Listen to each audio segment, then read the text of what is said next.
เป็นเด็กวัดมาตลอดจนมากๆเลยนะเงินก็ไม่มีกลัวเงินหมดกินข้าวกับปลาร้านะเราต้องไม่เกียจงานขยันซื่อสัตย์นะประหยัดหน่อยพัฒนาตัวเองขี้เหนียวหน่อยนึงคิดว่าจนวันหนึ่งเราต้องรวยดิ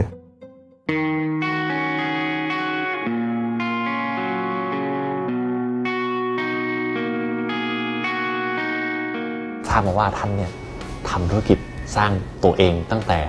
ศูนย์ถูกต้องนะครับท่านเป็นคนที่จังหวัดอะไรครับท่านจังหวัดจำปาสักพ่อจีนแม่จีนแต่เป็นลาวจนมากๆเลยเงินก็ไม่มีผมเป็นเด็กวัดมาตลอดเป็นเด็กวัดประมาณ5 ปีที่บ้านนะต้มเหล้าขาวแบกน้ำจากท่าขึ้นมาวันหนึ่งประมาณ 2,000 ลิตรประมาณ200 รอบเลย200 รอบรอบละ10 ลิตรช่วงนั้นประมาณอายุ15นะ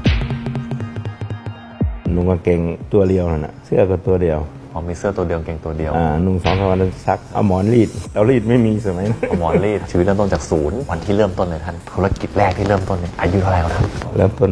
ประมาณ20 ปีนะ20 ปีปลูกผักขายปลูกผักที่เรากินเนี่ยผักบ้งผักอะไรปลูกผักประมาณ3 ปีนะ3 ปีนี่ตั้งตัวได้ไหมเงิน 3,000 บาทปลูกก็ต้องกำไรดีนะกำไรดีอยู่แต่ว่าเราต้องประหยัดนะ1ประหยัดเก็บตังค์นะก๋วยเตี๋ยวก็ไม่ได้กินนะทำไมครับประหยัดกลัวเงินหมดกินข้า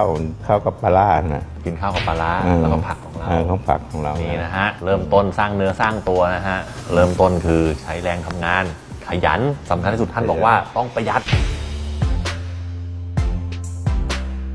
ทำไงต่อท่านมีเงิน 3,000 บาทมีเงิน 3,000 บาทมาเริ่มทำวิทยุทำนาฬิกาจากคนปลูกผักซ่อมนาฬิกาวิทยุได้ไงท่านมันดูต่างกันเยอะมากเลยว่าพักพวกมาคนที่เป็นซ่อมนาฬิกามาอยู่กับผมแล้วก็แบ่งเขาคนละครึ่งเวลากำไรมีเทคนิคเชียนอยู่กับเรา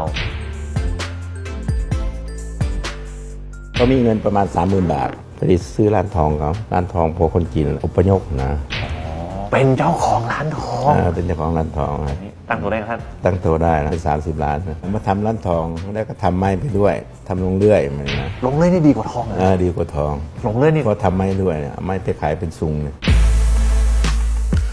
12 ปีนะ12 ปีมี30 ล้านแล้วมาอยู่เวียงจันทร์ก็เลยมาทำดุติฟรีได้เงินมาอะไรท่านหลักร้อยหลักร้อยจากที่ว่าจนให้เข็ดเนี่ยตอนนี้มีเงินหลักร้อยตอนอายุ30 กว่ามันรู้สึกไงท่านก็รู้สึกว่าเกิดมานี้เราเคยจนนะไม่จนอีกแล้ว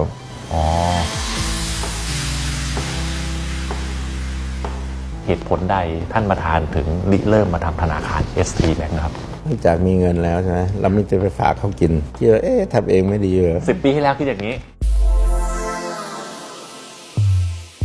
ขอคาถาครับท่านเวลาคนสามารถที่จะเริ่มต้นจากศูนย์เนี่ยแล้วตั้งตัวได้อะไรคือกำลังใจอะไรคือทำให้เรามาถึงวันนี้ได้ครับท่านเวลาจนเราต้องไม่เกียจงานขยัน